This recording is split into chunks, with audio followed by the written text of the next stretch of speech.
Focusing on experimental design. So to give you a sense of where we're headed, I'll introduce experiments. We'll spend some time talking about one-way independent groups designs, and then we'll wrap up by talking about repeated measures designs.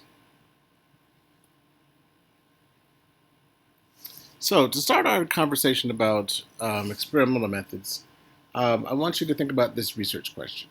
So imagine that you want to go to law school. If you want to go to law school, you have to take the LSAT, right?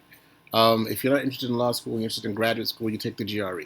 The point is, you have to take the standardized test, right, to get into one of these different programs. And if you read advertisements from Kaplan or Princeton Review, they'll claim that students that take their prep course do significantly better than students who don't take the prep course, right? The problem is these prep courses are very expensive. They can be well over $1,000.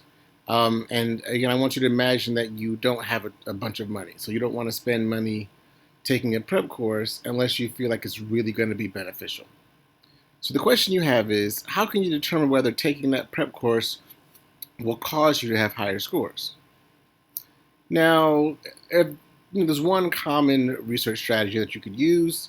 You could go up to people who have taken the LSAT and ask them, what their scores were. And then you can ask them whether they took a prep course or not.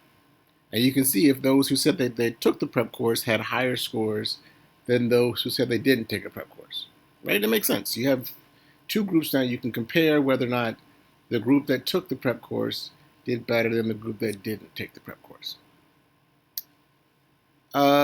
So suppose you asked these people and the students who took the prep course performed significantly better than those who didn't take the prep course. Should you then commit spending over $1,000 to take the prep course? In other words, how confident are you that it was the prep course that caused the students to do better than the students who didn't take the prep course? And this goes back to our idea about making a causal claim. So we've talked about it before.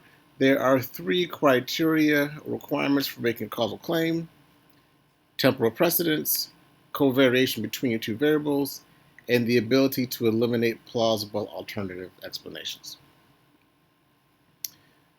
And what we're trying to do here is to establish high internal validity.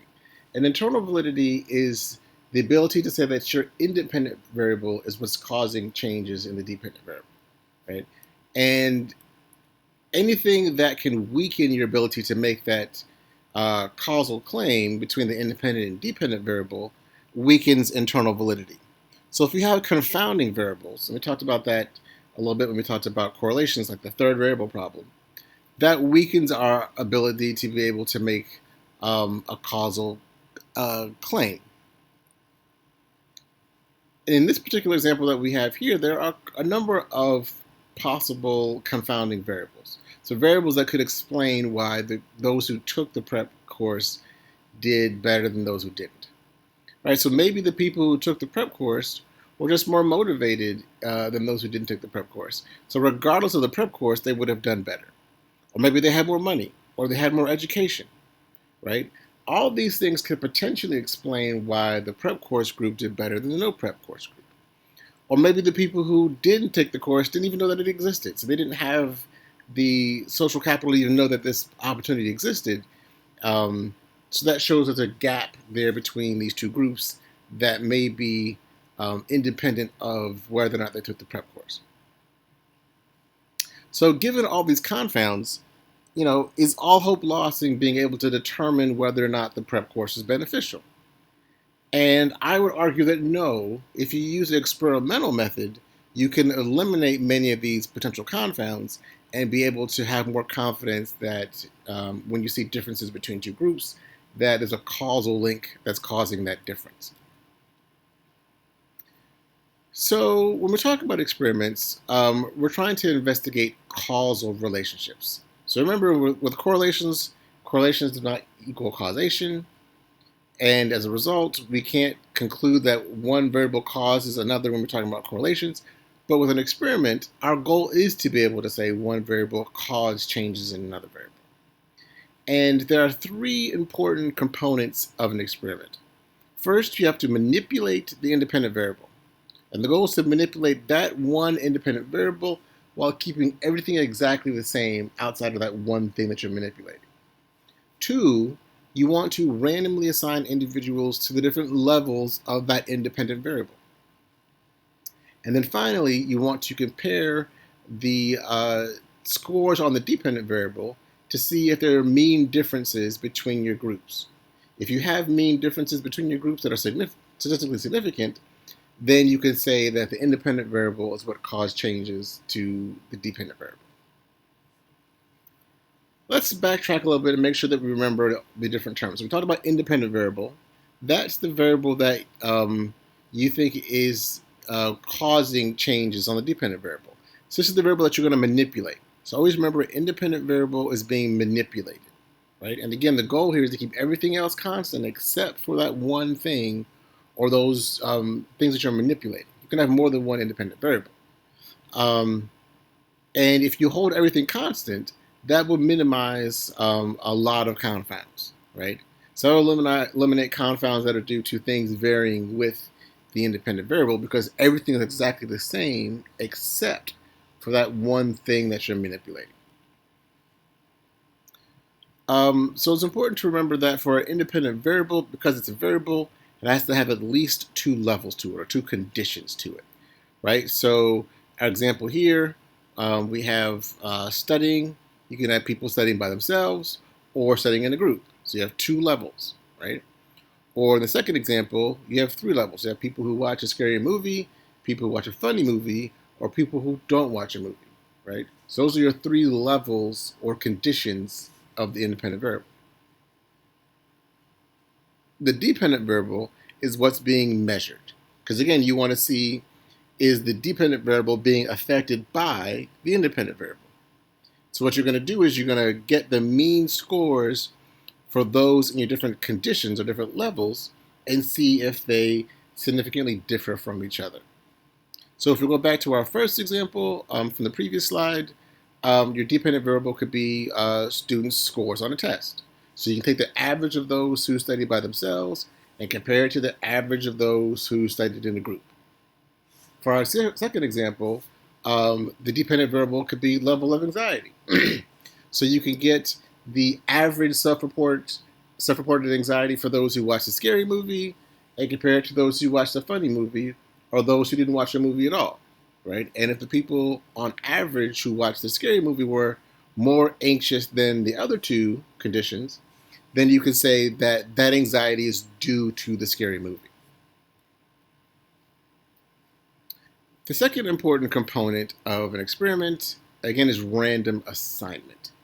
And this is when each participant has an equal chance of being randomly assigned to the different levels of your independent variable, right? So if you have two different levels or conditions, each person has an independent and equal chance of being assigned to either condition.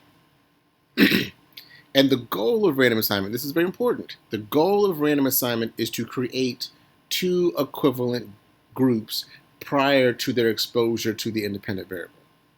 So you want to have two groups that, in terms of individual differences, are relatively equivalent before they get exposed to the independent variable. So going back to our example with the LSAT, right, we didn't use random assignment because we just basically asked people, did you take the prep course or did you not take the prep course, right? And as a result, there's a lot of individual differences that could explain. The people who took the prep course may have been smarter or more educated or whatever.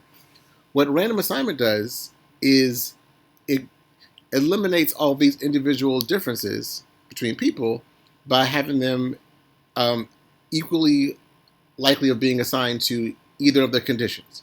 So that means your two conditions, if you have two of them, are going to be relatively equivalent on all these individual difference measures because now people have an equal chance of being assigned to both conditions.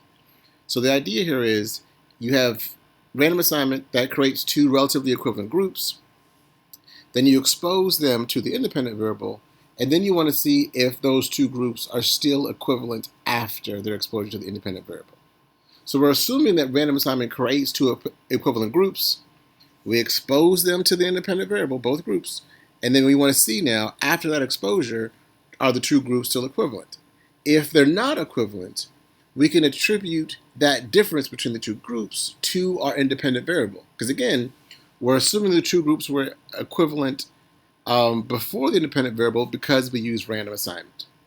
And we want to see now, after they get exposed to the independent variable, are they still equivalent or are they different? And then the third thing that we need to think about when we're talking about an experiment is we wanted to compare the means of our groups after their exposure to the independent variable. So again, if the two groups are still equivalent after getting exposed to the independent variable, then we can conclude that our independent variable did not cause changes on the dependent variable.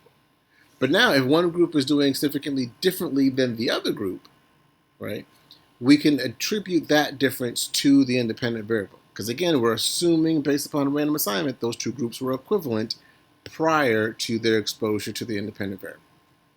Right? All right, so now you have a basic understanding of what an experiment is, and that the independent variables is manipulated, the dependent variables measured. You need random assignment, and then you're comparing the means of the groups after their exposure to the independent variable. Now let's get some terminology about the different types of experiments. So today we're going to focus on what's called one-way experimental designs. So a one-way experimental design is when you have just one independent variable. So you're only having one thing that's being manipulated. And again, because it's in a variable, there has to be two levels of that independent variable. There's another term I want you to understand. It's called independent groups designs. This is when participants are assigned to only one level of the independent variable, right? So either they take the prep course or they don't take the prep course. They're not exposed to both, just one or the other. So independent groups means that those two groups, the people that are in those two groups, are independent of each other. Hence the word independent groups. They're independent because people can only be in one of those two groups. So let's tie these ideas together. So a one-way independent groups design, if we're thinking about this prep course idea, what we could do is we could randomly assign people to either take the prep course or not to take the prep course, right? And again, this would be a one-way independent groups design because they're only getting exposed to one independent variable and they only are exposed to one level of the independent variable, not both levels, just one. Either they take the prep course or they don't. And what we want to do here is we want to keep everything constant except for whether they took the prep course or not. So the people who take the prep course, they do all the requirements for the course. The people who don't take the prep course, they wake up the day of the exam, they take the test. They don't do anything else. Okay?